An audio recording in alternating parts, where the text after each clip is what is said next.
ओम गणेशाय नमः। मेरे चैनल पर विस्तृत रूप से ग्रहों की गोचरीय स्थिति पर वीडियोस आते ही रहती हैं।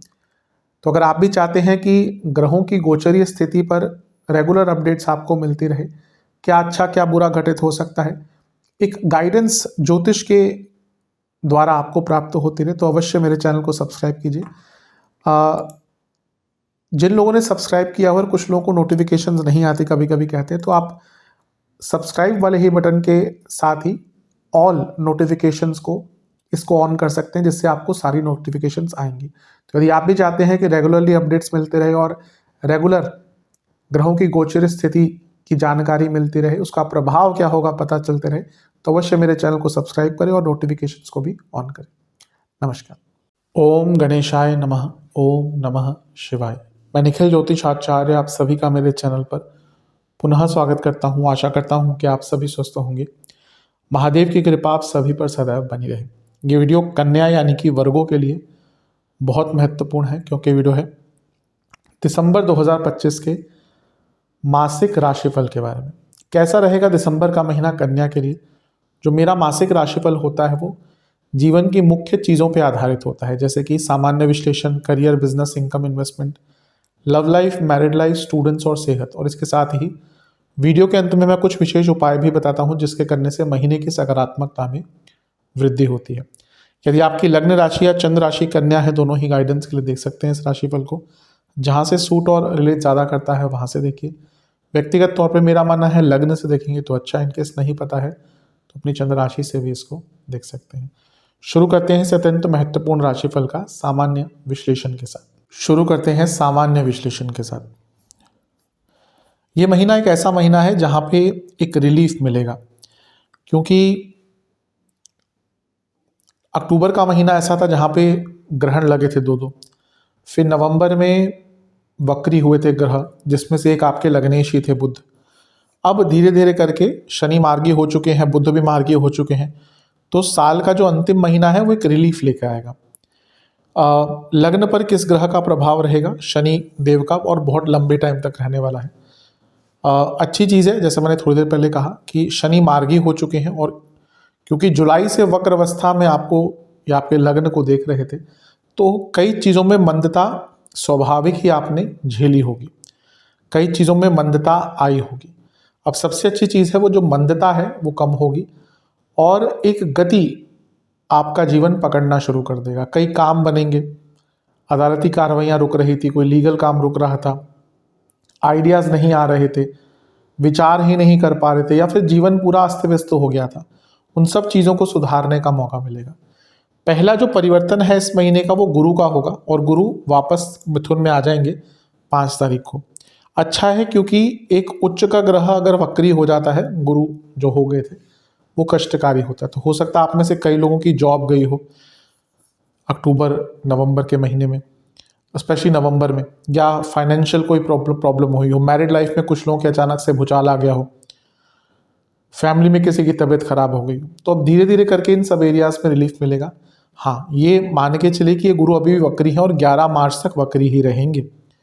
इसीलिए करियर में फोकस बनाकर काम कीजिएगा। फोकस जहाँ हटा वहीं पे प्रॉब्लम हुई, तो यहाँ पे बहुत केयरफुल अपने कार्य क्षेत्र में फोकस पर आपको ध्यान देना है। लेकिन जैसा मैंने कहा, कर्म भाव में आए हैं दोबारा और वक्रावस्था में रहेंगे लंबे टाइम तक, तो धीरे धीरे करके फैमिली प्रॉब्लम्स हो, बिजनेस हो, इवन कुछ प्रमोशन रुक गई थी, उनको ठीक करने का अवसर आपको गुरु दे सकते हैं। इसके बाद बुध का गोचर होगा और एक दिन के लिए आपके तीसरे भाव में 3 ग्रह हो जाएंगे 6 तारीख को। यहाँ पे थोड़ा केयरफुल रहेगा, क्योंकि 4 ग्रह तीसरे भाव में अगर हो जाएंगे, और तीसरा भाव पराक्रम का भाव है, तो 4 ग्रहों का यहाँ पे होना यानी कि व्यक्ति ज़्यादा ही प्रयत्नशील, ज़्यादा ही उत्साहित या ज़्यादा ही ओवर कॉन्फिडेंट हो सकता है। तो 6 तारीख के आसपास कुछ भी ऐसा मत कीजिएगा जो आपको, जिसके बारे में श्योरिटी नहीं है, और ओवर कॉन्फिडेंस से बचने की कोशिश कीजिएगा। मंगल का गोचर होगा इस महीने का, बहुत महत्वपूर्ण गोचर। 7 तारीख को चौथे घर में आ जाएंगे। प्रॉपर्टी आदि के लिए बहुत अच्छे हैं, अष्टम के स्वामी है, तो पैतृक संपत्ति के लिए बहुत अच्छे हैं। लेकिन मंगल का दिग्बल समाप्त हो जाता है, करियर में या जीवन में थोड़ी सी अथॉरिटी कम फील करेंगे। यही गुरु 11वें घर को भी देखेंगे, 10वें घर को भी देखेंगे, और क्योंकि अष्टम के स्वामी है तो जॉब चेंज का भी योग है और अचानक से धन प्राप्ति का योग भी बना देते हैं। इसके बाद सूर्य भी आ जाएंगे आपके चौथे घर में और इनका भी दिग्बल समाप्त हो जाएगा।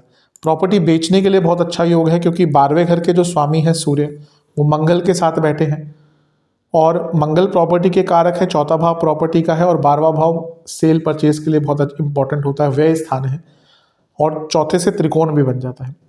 तो प्रॉपर्टी बेचना चाहते थे उनके लिए भी अच्छा है, लेकिन पुनः जैसे मैंने कहा सूर्य का दिग्बल समाप्त, मंगल का दिग्बल समाप्त, बहुत ही लो ऑन कॉन्फिडेंस आप हो जाएंगे कि मंगल और सूर्य के गोचर के बाद।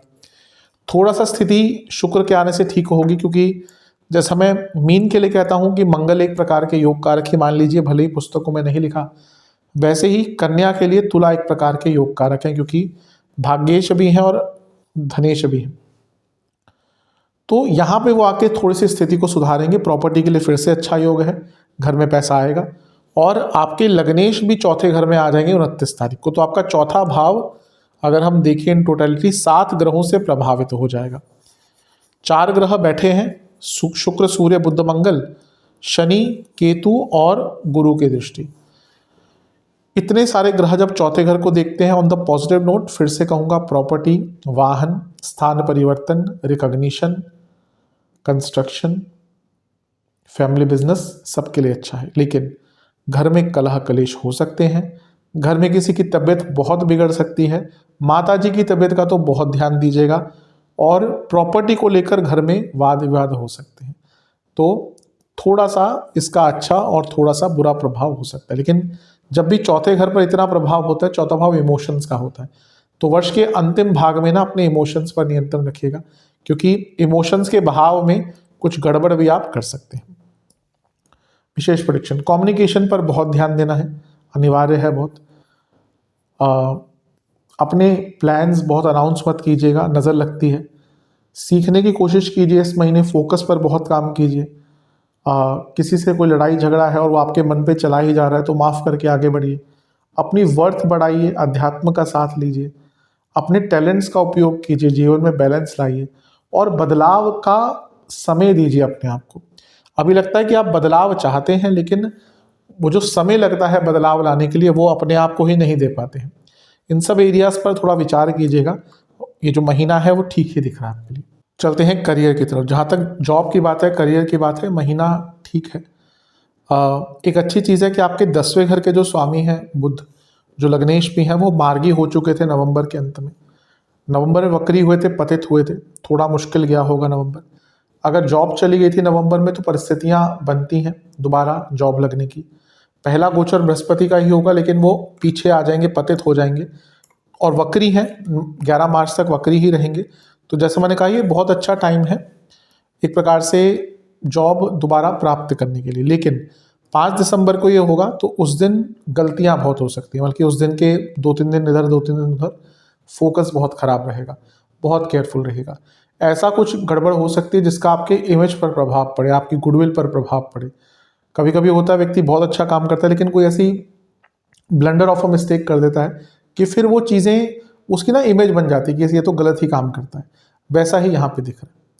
इसके बाद बुध का गोचर होगा 6 तारीख को। यहाँ पे भी थोड़ा केयरफुल रहेगा। 3-4 ग्रह तीसरे घर में, कलीग्स के साथ प्रॉब्लम या ओवर एक्साइटमेंट में कुछ गड़बड़ आपके द्वारा हो सकती है।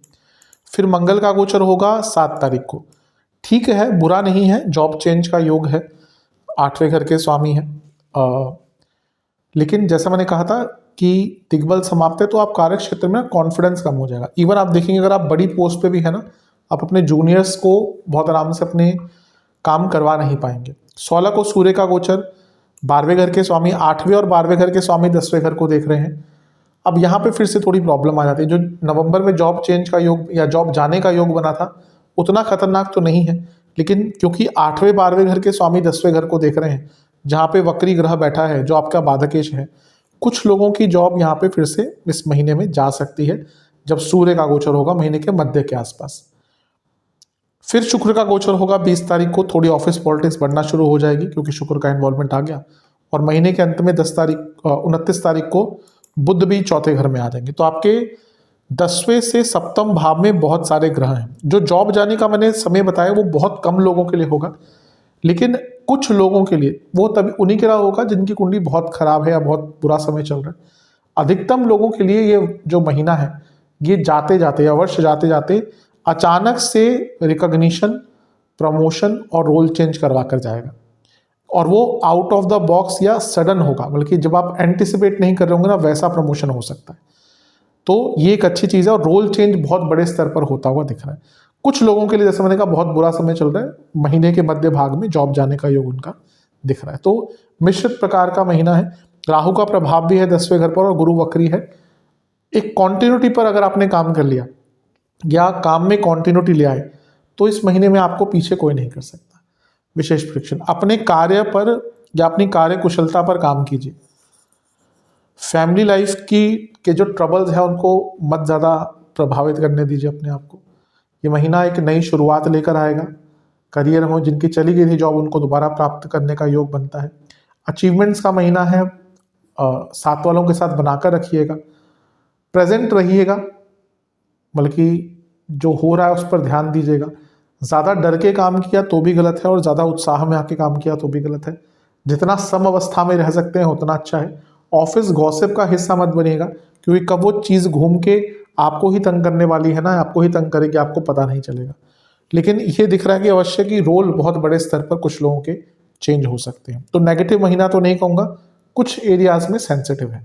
चलते हैं बिजनेस की तरफ। बिजनेस के लिए अगर देखा जाए तो महीना अच्छा है, काफ़ी अच्छा है। सबसे अच्छी बात है कि आपके जो 7वां भाव है वहाँ पे शनि थे, और शनि होंगे बहुत टाइम तक, लेकिन वक्री थे जुलाई से, तो अब मार्गी हो जाएंगे तो बहुत अच्छी अवस्था देखने को मिलेगी।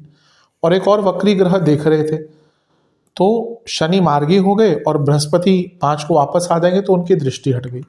तो आपका सप्तम भाव एक्टिवेट हो रहा है इन अ पॉजिटिव मैनर, उसको स्ट्रेंथ मिल रही है, उसको एक गति मिल रही है। तो बिजनेस को भी गति आपके प्राप्त होगी। हाँ, ये है कि सप्तमेश यानी कि बृहस्पति अभी भी वक्री है और बहुत टाइम तक वक्री रहेंगे, इसलिए बहुत रिस्की कार्य मत कीजिएगा। लेकिन देखा जाए तो महीना ठीक ही है बिजनेस के लिए। 6 तारीख को बुध का गोचर होगा। तीसरे घर में 4 ग्रह, डॉक्यूमेंटेशन को लेकर 6 तारीख के आसपास, लॉजिस्टिक्स को लेकर, ट्रांसपोर्टेशन को लेकर कोई प्रॉब्लम आ सकती है। इसके बाद 7 को मंगल का गोचर होगा। चौथे घर में बैठकर सप्तम भाव को देखेंगे। ठीक है, लेकिन मशीनरी मैन पावर की प्रॉब्लम थोड़े लोगों को आ सकती है, but at the same time कोई नई मशीनरी लानी है कंपनी में, कोई नई टेक्नोलॉजी इंट्रोड्यूस करनी है, उसके लिए अच्छा टाइम है। मंगल सप्तम से धन और सप्तम से भाग्य के स्वामी हैं, तो आपके लिए बिजनेस के लिए ठीक है। हाँ, मंगल शनि का प्रभाव कंस्ट्रक्टिव भी होता है, तो कुछ नए प्रोडक्ट्स पे काम करने के लिए मौका मिलेगा। 16 तारीख को सूर्य आ जाएंगे चौथे घर में, सप्तम से 10वां भाव है, तो सरकार से कोई बहुत बड़ा काम मिल सकता है। फिर शुक्र आ जाएंगे सप्तम से 10वें में, पैसा, पेमेंट, बड़ा काम, बड़ा नाम, सब कुछ दिखता है। और फिर बुध भी महीने के अंत में 29 तारीख को। तो ये महीना जैसे जैसे आगे बढ़ता जाएगा बिजनेस के लिए बहुत अच्छा होता जाएगा। हाँ, जो लोग फैमिली बिजनेस में है ना, उनको थोड़ा ध्यान देना है, क्योंकि उनके बीच में मतभेद यहाँ पे हो सकते हैं, वरना तो ये महीना बहुत अच्छा है। विशेष प्रेडिक्शन, कम्युनिकेशन पर ध्यान दीजिए, कई चीज़ों का सॉल्यूशन मिलेगा। साहस भी दिख रहा है, अपने ऊपर स्ट्रेंथ भी दिख रही है। जो आपने हार्डवर्क किया है उसका रिजल्ट दिखेगा, सेल्फ डिसिप्लिन जो आप लाए हैं उसका रिजल्ट दिखेगा। और सबसे महत्वपूर्ण चीज़ ये है कि ये महीना जो आप रिस्क लेंगे, जो कुछ अलग करेंगे, उसका लाभ तुरंत ही दिख जाएगा। तो बहुत अच्छा महीना, अपनी गलतियों से भी सीखते हुए दिख रहे हैं, और कुछ बड़े डिसीजन लेने की क्षमता, सामर्थ्य और जज्बा सब कुछ रहेगा। बहुत अच्छा महीना है बल्कि बिजनेस के लिए। चलते हैं इन्वेस्टमेंट एक्सपेंसेस और इनकम की तरफ। इनकम के लिए महीना ठीक ठाक है। आपके जो लाभ स्थान है वहाँ से वक्री ग्रह निकल जाएंगे, गुरु। आपके धन स्थान के स्वामी भी केंद्र भाव में आएंगे महीने के 20 तारीख को। उससे पहले वो ठीक ठाक स्थान में है, शुक्र की बात कर रहा हूँ। तो ठीक है, मैं ये नहीं कर रहा एकदम बहुत तेज गति से पैसा आएगा, लेकिन ठीक ठाक महीना है। इन्वेस्टमेंट शुरुआती 10 दिन थोड़ा संभल कर, बीच के 10 दिन अच्छे हैं, अंतिम 10 दिन अच्छे हैं। खर्चों की अगर हम बात करें तो वाहन पर बहुत बड़ा छोटा मोटा नहीं, अगर आपके पास वाहन है किसी भी प्रकार का, बहुत बड़ा खर्चा होगा। इलेक्ट्रिकल इक्विपमेंट्स खराब होंगे, बहुत बड़ा खर्चा होगा। बहुत यात्राएं होंगी, सेहत पर खर्चा होता हुआ दिख रहा है आपकी या घर वालों की। घर के ब्यूटिफिकेशन, महंगे प्रोडक्ट्स पर, लग्जूरियस प्रोडक्ट्स पर खर्चा होगा। घर वालों की रिक्वायरमेंट्स पूरा करने पे बहुत खर्चा होगा। रिक्वायरमेंट्स नहीं, उनके डिज़ायर्स इस महीने आपको पूरे करने पड़ेंगे। और आई थिंक खाने पीने की चीज़ों पर भी मे भी कुछ आप लोग नया कुछ ट्राई करें, आप कोई नई डाइट ट्राई करें, या मे भी कोई डाइट किसी ने आपको रेकमेंड करी, यानी खाने पीने की वस्तुओं पर भी बहुत ज़्यादा खर्चा होता हुआ दिख रहा है। तो खर्चे थोड़े से ऑन द हायर साइड इस महीने रहेंगे। चलते हैं लव एंड रिलेशनशिप की तरफ। सबसे पहले नो कॉन्टैक्ट सिचुएशन की बात करते हैं। चांसेस नहीं है, बहुत ही रेयर है। शुरुआती कुछ 4-5 दिन में बात होगी तो होगी, वरना चांसेस कम है। नए रिलेशनशिप के भी चांसेस नहीं बन रहे, कन्फ्यूजन बहुत दिख रही है। जो लोग रिलेशनशिप में हैं, ऑन द ब्राइटर साइड पंचमेश मार्गी हो गए हैं शनि, अच्छा है। और एक और अच्छी चीज़ है कि 5 तारीख को जो गुरु हैं उनकी वक्री दृष्टि पड़ रही थी पंचम पे, वो भी हट जाएंगे, ये भी अच्छा है। प्रॉब्लम यहाँ पे डायरेक्टली नहीं लेकिन इनडायरेक्टली रिलेशनशिप में आ रही है। 5 तारीख को गुरु हट गए, लेकिन वो अभी भी वक्री हैं और पंचम से छठे में है, लेकिन यानी कि एक इनकन्सिस्टेंसी रहेगी। शायद एक दूसरे को उतना समय नहीं दे पाए आप इस महीने। 6 तारीख को बुध का गोचर होगा, बहुत बड़े मिसकम्युनिकेशन या कम्युनिकेशन गैप हो सकते हैं उस दिन। फिर प्रॉब्लम यह है कि चौथा भाव भरना शुरू होगा, और चौथा भाव क्या है, पंचम से 12वां, यहाँ से दिक्कत आना शुरू होगी। 7 तारीख को मंगल आएंगे, डायरेक्टली कोई प्रभाव नहीं है लेकिन इमोशंस का भाव है, थोड़ा गुस्सा बढ़ेगा। फिर 16 तारीख को सूर्य, अग्नि तत्व, इमोशंस पर प्रभाव, गुस्सा बढ़ेगा। फिर शुक्र यहाँ पे आ जाएंगे, कारक हैं। और 20 तारीख को और 29 तारीख को बुध। अब चौथा भाव जो पंचम से 12वां है, वहाँ पे केतु, शनि और गुरु की दृष्टि भी, यानी कि 7 ग्रह। कुछ लोगों के सडन ब्रेकअप हो सकते हैं towards end of the year. कोई ऐसा कारण भी नहीं होगा इसमें कई लोगों के साथ, कई तो स्पष्ट कारण होगा जिनकी कुंडली इस प्रकार की, लेकिन कुछ लोग बस इमोशनल लेवल पर ना एक दूसरे से कनेक्ट नहीं कर पाएंगे। आजकल ये चीज़ बहुत ज़्यादा होती है कि आफ्टर फ्यू मंथ्स या ईयर्स व्यक्ति को लगता है कि मैं इमोशनली कनेक्ट नहीं कर पा रहा हूँ या कर पा रही हूँ। तो एक इमोशनल वैक्यूम के कारण, या इमोशनल मिसअंडरस्टैंडिंग के कारण, या एक इमोशनल डिटैचमेंट के कारण कई लोग रिलेशनशिप का अंत करना चाहेंगे। वैसे ऐसा देखा भी गया है, जब साल का अंत होता है तो कई रिलेशनशिप भी अंत होते हैं, क्योंकि मे बी जो लोग रिलेशनशिप अंत करना चाहते हैं उनको एक समय भी चाहिए होता है। चलो भाई ईयर एंड हो रहा है तो अगर करना ही है तो इसी टाइम पे ख़त्म कर देते हैं, तो वो भी एक समय ऐसा आ ही रहा है। लेकिन ग्रहों की स्थिति भी ऐसी बन रही है, तो इसलिए प्रोबेबिलिटी जिनकी रिलेशनशिप में दिक्कत है वो ज़्यादा बन जाती है। विशेष प्रेशर, बहुत कॉन्फ्लिक्ट्स रहेंगे और धीरे धीरे करके बढ़ेगा। पर्सपेक्टिव थोड़ा सा पॉजिटिव रखिएगा, रिसेप्टिव रहेगा, सुनिएगा अपने पार्टनर की मन की बात। कोई छोटी मोटी दिक्कत है तो उनके पॉइंट ऑफ व्यू को समझने की कोशिश कीजिएगा।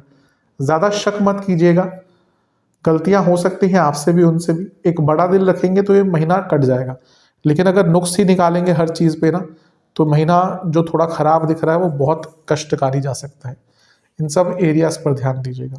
चलते हैं मैरिड लाइफ की तरफ। जहाँ तक मैरिड लाइफ की बात है, थोड़ा सुधार होगा, क्योंकि शनि जो सप्तम में बैठे हैं वो मार्गी हो जाएंगे।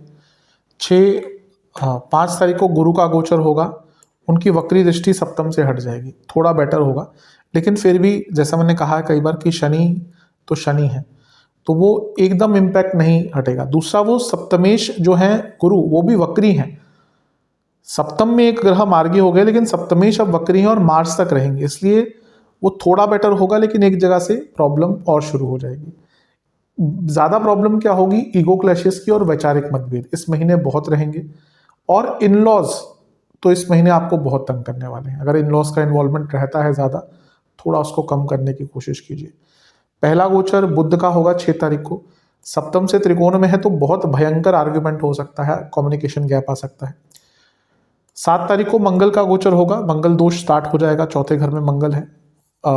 घर में कलह कलेश, और क्योंकि सप्तम पे को देखेंगे जहाँ पे शनि है, ईगो क्लैशेस भी बढ़ेंगे, और कहीं ना कहीं एक दूसरे की डिमांड्स पूरी ना कर पाने के कारण एक जो वैक्यूम क्रिएट हुआ था या हो रहा है उसके कारण प्रॉब्लम ज़्यादा आएंगी। इसके बाद क्या होगा, सूर्य का गोचर सप्तम से केंद्र में है, ये फिर से दिखाता है कि या तो आप अपने कार्यक्षेत्र में इतना बिजी हो जाएंगे, अपने पार्टनर को टाइम नहीं दे पाएंगे, और यहाँ पे भी पैसों को लेकर या इन लॉज को लेकर दिक्कत रहेगी। फिर शुक्र का प्रभाव चौथे घर में, इमोशंस का भाव भरता जाएगा, वैसे इमोशनल प्रॉब्लम्स होती रहेंगी। 20 तारीख को शुक्र यहाँ पे आ जाएंगे, महीने के अंत में बुध यहाँ पे आ जाएंगे, तो चौथे भाव में इतने सारे ग्रह हैं, तो ये महीना इमोशनल लेवल पर बहुत डिस्टर्बिंग रहने वाला है मैरिड लाइफ में। एक कॉन्टिन्यूटी की कमी रहेगी, और फिर से कहूँगा ईगो क्लैशेस इस महीने बहुत होने वाली है। विशेष प्रेडिक्शन, कंसिस्टेंसी नहीं रहेगी, बहुत फ्रेजाइल सा महीना दिख रहा है, कुछ ऐसी चीज़ें सामने आएंगी जो अब तक गुप्त थी, ध्यान बहुत भटकेगा, कोई और व्यक्ति जीवन में आ सकता है,